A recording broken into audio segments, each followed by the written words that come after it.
Today I want to introduce you to a saint whose life was not dramatic on the surface, not loud, not flashy, and yet profoundly transformative.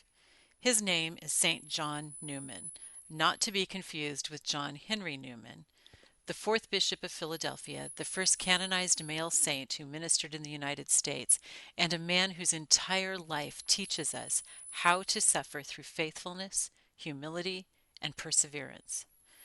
This is a story about smallness, and after all, he was only 5'2". It's about hidden sacrifice and quiet endurance, about a life poured out without fanfare, and a holiness that grew in ordinary, exhausting faithfulness. John Neumann was born in 1811 in the Kingdom of Bohemia in what is now the Czech Republic. From a young age, he was gifted intellectually, a serious student, deeply prayerful, and drawn to the priesthood. But his journey did not unfold easily. After years of study, he discovered that there were no open positions for priests in his homeland. So he did something remarkable. He left everything, his country, his language, his family, and crossed the Atlantic alone to serve in the young, struggling Catholic Church in the United States. When he told his family he was going to be a missionary, his sisters broke down and wept. You have to understand that in those days, with travel as difficult as it was, being a missionary meant that you would probably never see your family again. In addition, John was heartbroken at not being able to be ordained in his homeland. Because of this, he was not able to give his parents the traditional first priestly blessing or have them present at his first Mass.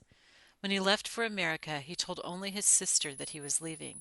His mother thought he was heading back to Budvis, where he had studied. He arrived in America on the eve of Trinity Sunday with almost nothing. No parish, no salary, no guarantees, just trust. John Neumann was ordained at Old St. Patrick's in New York, served briefly as a diaconate priest there, and then was soon sent to serve immigrants scattered across vast rural territories. This is why he's known as the shepherd of immigrants. He traveled constantly, on foot, on horseback, through snow, heat, illness, and exhaustion. Because he was so exhausted, people finally convinced him to ride a horse, but at 5'2", his feet didn't reach the stirrups, so he'd be thrown off, or his horse would cozy up to a fence to scrape him off. Eventually, though, it's said that he and his horse became great friends. He ministered to people who were poor, overlooked, and often spiritually weary after years of hardship. He wrote to a fellow priest, "If you want to be a missionary, you have to love poverty and be entirely disinterested." He learned multiple languages so he could hear confessions and preach in the tongues of his people. He slept little, he ate sparingly, he gave everything, and he did so quietly. When Newman was appointed Bishop of Philadelphia, he did not want the role. He felt unworthy. He felt inadequate. He knew the burden would weigh heavily on him physically, and in many ways it did. Philadelphia was overwhelmed by waves of Catholic immigrants, anti-Catholic hostility, a shortage of priests, and widespread poverty. As bishop, Newman oversaw the expansion of Catholic schools. In fact, he organized the first diocesan school system in the United States.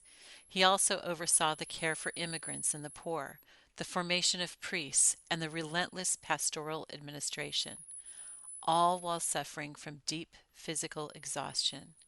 He was small in stature, often dismissed, often overlooked, yet he quietly built structures that shaped American Catholic life permanently. He was extremely personally frugal and did with only one pair of boots during his entire time in the U.S.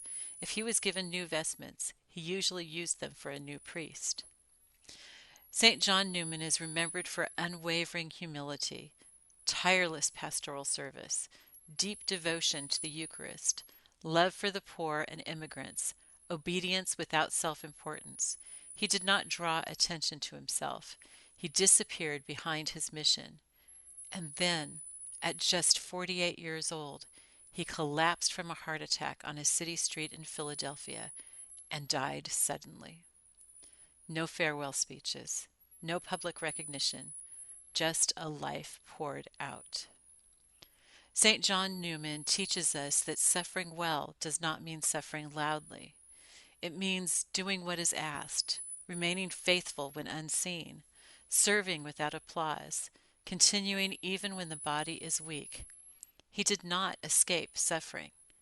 No saint does. He worked through it. Neumann shows us that holiness often looks like exhaustion without resentment, obedience without recognition, sacrifice without explanation.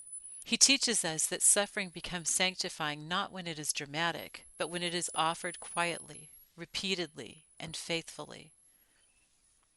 If you feel unnoticed, worn down, unimportant, too tired to be heroic, St. John Neumann understands you. He reminds us that God builds his church not only through great speeches and famous saints, but through people who keep showing up when no one is watching.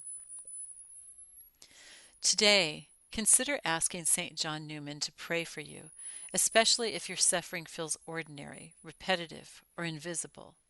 Ask him to teach you how to persevere, how to serve without bitterness, how to trust that small faithfulness matters, because in God's hands, a quiet life of love can change the world.